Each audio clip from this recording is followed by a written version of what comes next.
Hello everyone, my name is Vipul Mann, and I'm a PhD student at Columbia University in Professor Venkat Subramanian's group.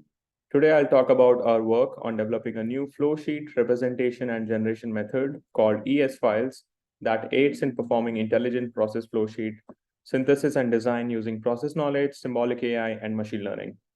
This work was done in collaboration with Professor Rafiqul Ghani and Professor Mauricio Sales Cruz. Given a set of raw materials, it is often important to determine an appropriate process flow sheet that converts the raw materials to desired products in an optimal and efficient manner. In order to do this, an appropriate reaction scheme, identifying the reaction and associated stoichiometry needs to be determined, the unit operations involved, and the sequence of connectivity in the flow sheet. This is known as the synthesis problem, and the objective here is to determine the flow sheet. Next, the design and operational parameters of the identified flow sheet needs to be determined. And this problem is known as the design problem, where the objective is to verify, optimize, build, and operate the flow sheet. The design and synthesis problems often go hand in hand and therefore could be either solved sequentially or parallelly. On top of these, it is also important to consider additional factors such as energy consumption, environmental impact, safety, operability, and so on. The design and synthesis problems could be solved by a variety of approaches, including total enumeration, which involves performing superstructure-based enumeration, using evolutionary methods-based approaches, which involve using a heuristic-guided search for finding the optimal flow sheet, or a mathematical programming-based approach that involves solving a MINLP problem. Although these methods are very useful and they have issues such as running into problems as the complexity increases, combinatorial explosion leading to intractability, and a lack of flexibility from the standpoint of incorporating sustainability and economic factors. So given these issues, the question that we ask ourselves is AI or machine learning the answer to addressing these issues? In order to answer this question, let's first consider a purely data-driven approach to flowsheet synthesis. This approach involves training a complex neural network model that would automatically complete an incomplete flowsheet given as input. Therefore, when an incomplete flowsheet like the one shown here with a raw stream, a reactor, and an absorber is given, the model would automatically try to complete the flowsheet and give the completed flowsheet as output. And you can see that the model has completed the flow sheet by adding 2 more distillation columns and a recycle stream and a raw input stream to the absorber.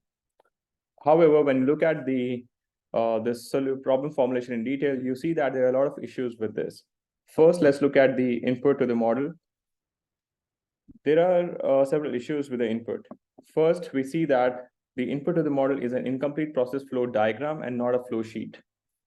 Second, the input lacks flowsheet context. That is the objective of the flowsheet, the input-output materials, the reaction scheme, all of that information is not given. And third, the chemical names and compositions are also not specified while giving the incomplete flowsheet to the model. So given these issues with the input, how can we even expect the model to learn some patterns and autocomplete the flowsheet? Now, if we look at the output closer, we can see that there are a lot of errors made by the model. First, in this, we do not know which is a product and which is the byproduct among these two flowsheet outputs. Second, it is also clear that the second distillation column is a solvent recovery column, but the solvent is not recycled back to the absorber. And third, we see that a mixer was given as input to the flowsheet. However, this automatically implies that there's a recycle stream that was necessary and that was not present in the input. And like this, there are a lot of other issues with this sort of formulation, which is a purely data-driven formulation. Therefore, we see that purely data-driven approaches result in a mismatch of process knowledge and the flowsheet that is generated as output. So revisiting the same question, is AI or machine learning the answer? We propose that hybrid AI is the answer and not just pure black box data-driven AI. So what is hybrid AI? Hybrid AI lies at the intersection of data-driven AI and process knowledge, and it uses both process knowledge and the computational efficiency of AI to incorporate process context, enforce domain constraints, and ensure feasible solutions. However, for developing hybrid AI methods, we need an appropriate flow sheet representation that is concise, captures the relevant context, and is also efficient in organizing the information presented in a flow sheet. Because remember that a flow sheet contains a variety of different formats of information, different types of information that needs to be organized in a very efficient manner. Therefore, our focus is to build an eSFILES, a multi-level hierarchical flowsheet representation that we call as eSFILES representation. And this representation facilitates the use of hybrid AI models for flowsheet modeling and also facilitates generation of flowsheets. And I'm going to provide details on this new framework in the coming slides. The extended SFILES or eSFILES representation has a base level 0 with 3 additional levels. So there's a total of 4 levels. The underlying idea behind creating a multi-level representation is that different problems require different levels of information and different types of information. And thus, a multi-level representation is suited for solving a variety of flowsheet modeling problems that we will see in the coming slides. And for demonstrating the framework, I'm going to use the HDA or hydrodealkylation process as the motivating example. And in the HDA process, it's a very well-known process, and these are the 2 reactions which take place. There's a main reaction for converting toluene to benzene, and there's also a side reaction where benzene undergoes the side reaction to convert to biphenyl and hydrogen. And this is how the process flow diagram looks like, where there is 2 input streams, AD and C, which go to the reactor and they combine together to produce AdCBE, which goes through flash, where the lighter components are separated, and some of which is recycled back to the reactor, and some of which is exited from the process. And the rest of the stream goes through 3 distillation columns, where benzene is extracted as a top product of second distillation column. And then unreacted toluene is here, which is recycled back to the reactor. And E is biphenyl, which is the output bottom product of the third distillation column. Now, for this process, let's look at the 4 levels in the eSFILES framework and how do they look like.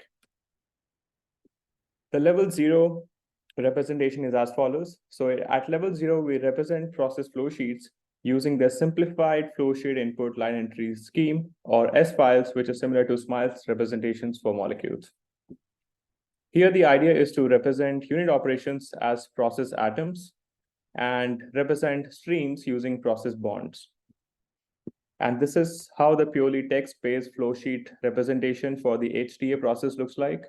So if you look at this representation closer, we see that the input streams AD and C are represented as IAD and IC, where I indicates that there are raw input streams. And similarly, various output streams at different points in the flow sheet are represented as OAD, OAD, OB, and OE, where O indicates that they are output streams.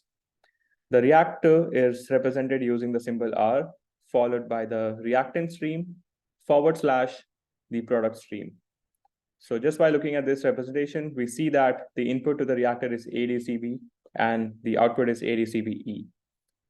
Similarly, flash is represented using the symbol F, followed by the first stream as the top stream and the / followed by the bottom stream. Similarly, purge is represented as PRG symbol, followed by top stream and bottom stream. In this case, they are both the same. And similarly, distillation column is represented as D, followed by top stream, bottom stream. And the recycle streams are represented using numbers, where the numbers indicate different recycle streams. So here, one recycle stream is coming out of this point in the process and re-entering the process at this point. Similarly, recycle stream 2 is leaving the process at this point and re-entering the process at this point. So this is how the base level of purely text-based flowsheet representation looks like and is level 0 in our framework. Next, since SFILES is a new representation for flowsheet, we developed a formal grammar for SFILES strings so that we could use this grammar to automatically parse SFILE strings, check for syntactic validity, see whether the syntax is correct or not, assign a structure to the SFILE strings, and using that structure combined with a grammar, we infer connectivity information automatically from the SFILES string. So this is how the grammar looks like. It is a formal description of how different symbols interact in the SFILES representation. And there are four major components of the grammar that we have developed for flow sheets. The first is a start symbol, which is SFILES, all block letters. This indicates the SFILES string in its entirety. Second, there are a bunch of non-terminal symbols, all written in block letters. And these non-terminal symbols are intermediate symbols, which represent abstract concept in the SFILES string. For example, PG represents process group, PA represents process atom, which could be any process atom. Then distil here represents a distillation column. Top represents all top streams, bottom represents all bottom streams, and so on. So these are really intermediate symbols which give meta information about the process equipment and other components. Third are terminal symbols, which are represented in non-block letters, and they really are the vocabulary in the SFILE strings. So they are the symbols which are actually used to represent the SFILE string. And finally, you have the syntax rules, which determine how the non-terminal symbols can be decomposed to terminal or non-terminal symbols. So in this grammar that we have about 32 rules. The main grammar is much more bigger, but this is only a subset of the main grammar that we have developed for flow sheets. To understand this better, let's take an example. So this is a reactive flash system with one input stream, A, which goes into the reactor, reacts, and then with a flash, they get separated as B and C. So the output streams are B and C. And this is the SFILES representation of this process. It says IA, R, indicating reactive flash, followed by input stream, / output streams, and then OB and OC indicating that B and C are the output streams. For this SFILE string, this is how the grammar tree looks like. So you see that the bottom nodes or the leaves of this tree are the actual SFILE string characters. So these are all the terminal symbols that we have here. IA, these parentheses, and all of them are the symbols of the SFILE string. So this tree could be obtained by using this grammar by applying the rules systematically. So the first symbol is SFILES, representing the entire SFILE string. And on this, you apply rule number 1, which is R1, which gives SFILES goes to PG. So we have a new node here called PG, representing all the process groups. And on PG, you apply rule number 2 to get these two nodes, PA and PG. So rule number 2 says that PG goes to PA and PG. That's why we have a left branch called PA and right branch called PG. Again, on PG, you apply rule number 2 to get again PA and PG. And on PA, you apply rule number 4, which is PA goes to BRAC1, PA, BRAC2. BRAC1 and BRAC2 represent the opening and closing parenthesis. And that's what we get here, BRAC1, PA, BRAC2. And then on PA, you apply rule number 5, which says PA goes to equipment. So we know that this process atom is an equipment, and that equipment, once you apply rule number 10, says that equipment goes to reactor. So we are talking about a equipment, which is a reactor. And then on rule number 10, after rule number 10, you apply rule number 13 on reactor to decompose reactor into the syntax for writing a reactor. So you have a reactant mark, then reactant indicating the reactant stream, / followed by the product stream. And that's what we get here, reactant mark, reactant, / product. And then you keep on applying these until you reach the terminal nodes, which are reactant mark goes to R, which is this rule. And then material goes to A. This is the material in the reactant.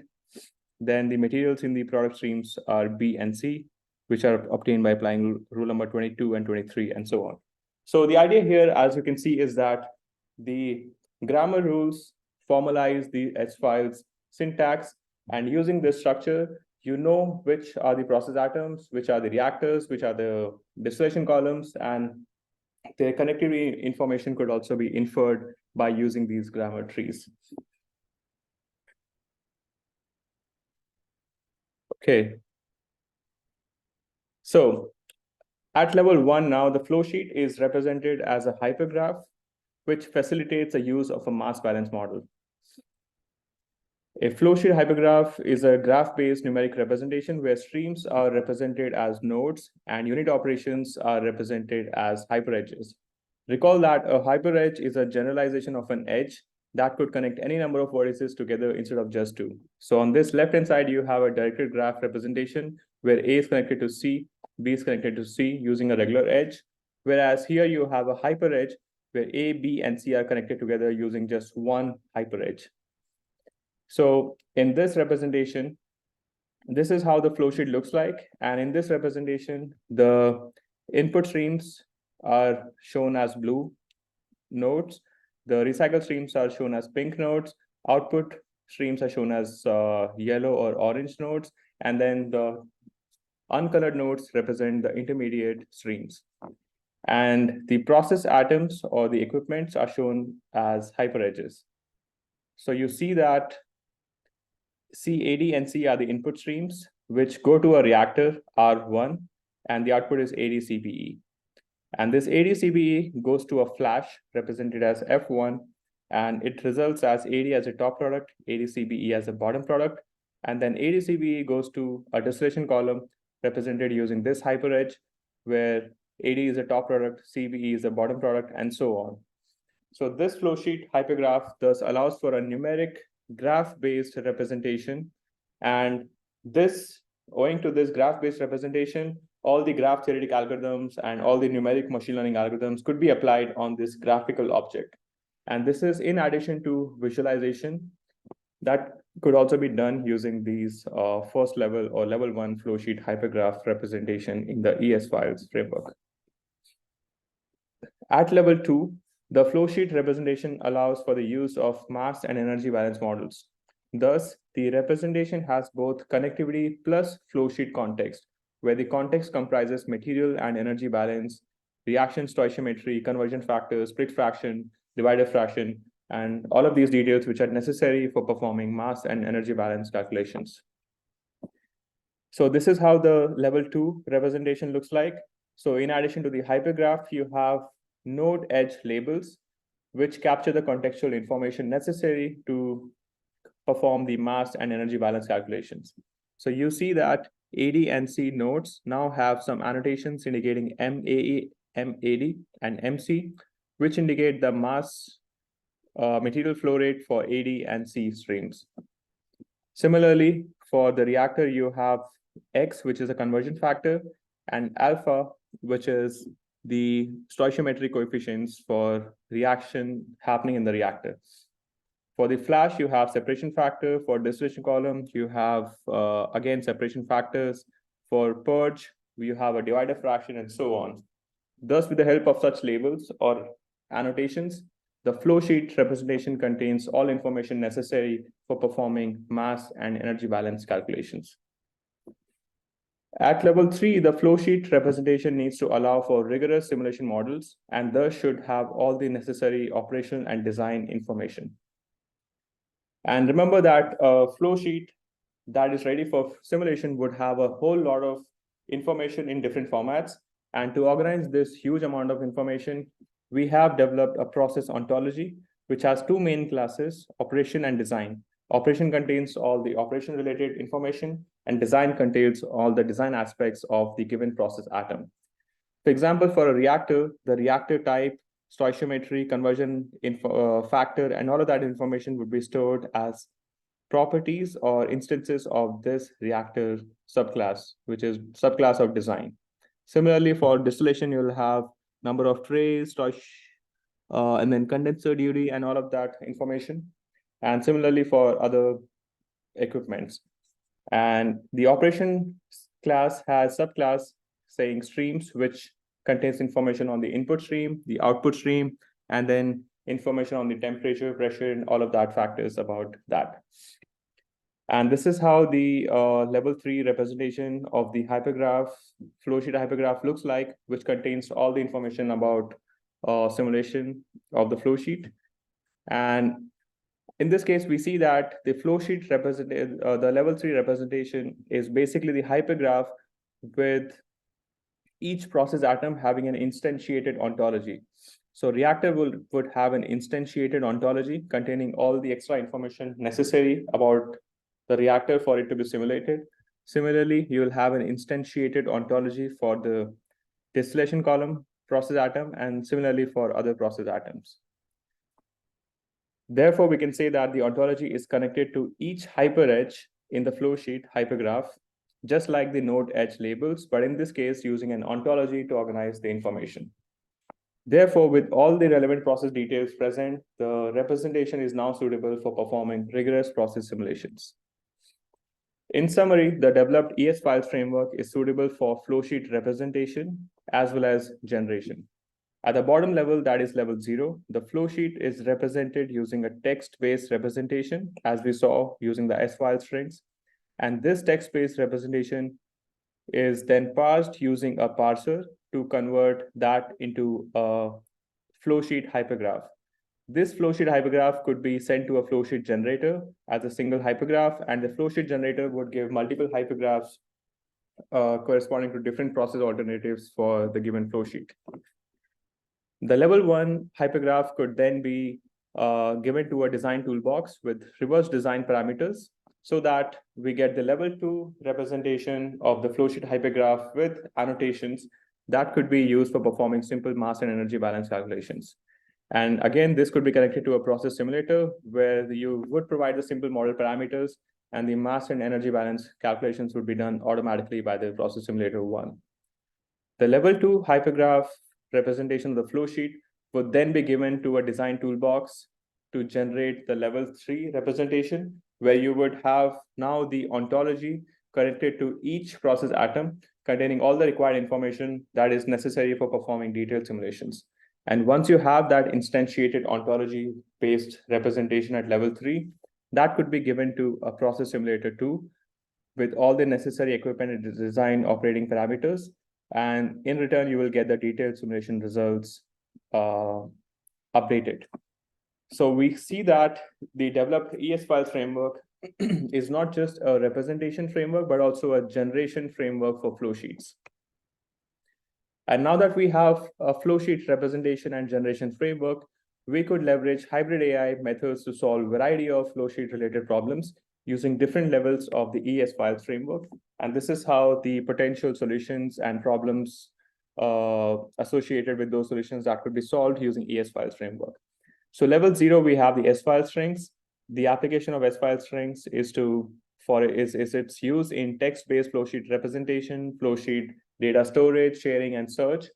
And now that you have a string-based representation, a whole lot of sequence-based pattern identification, sequence modeling frameworks, text mining could be performed just using level 0 information, but without process context. At level 1, you would have information about the process connectivity, and now you could find out process alternatives, and then you could perform hypergraph-based flowsheet enumeration, validation checks, superstructure generation, and so on using level 1 flowsheet connectivity information. Level 2, you would have slightly more information than level 1 in terms of performing simple mass balance calculations. And therefore, now you could do process intensification and flowsheet property prediction. And this could be done using heuristics-based graph traversal or machine learning and group contribution-based property prediction. Finally, at level 3, you would have the highest level of the SFILES representation containing all the information about the process. And now you could perform rigorous process flowsheet simulation and optimization. And it could be integrated with commercial simulators and graphical methods for optimization. So we really see that hybrid AI applications are enabled by the development of eSFILES representation and generation framework. In summary, we have developed a multi-level hierarchical process flowsheet representation and generation framework called eSFILES. And this framework captures relevant information at various levels. And most importantly, it enables hybrid AI applications in flowsheet synthesis and design. In terms of future work, we would like to demonstrate case studies on flowsheet synthesis, design, and process intensification. And we would also want to extend this framework beyond level 3 by adding level 4, 5, and so on to capture information on process control, safety, and sustainability issues. Thank you so much for your attention, and please feel free to reach out to us in case you have any questions or comments on this work. Thank you.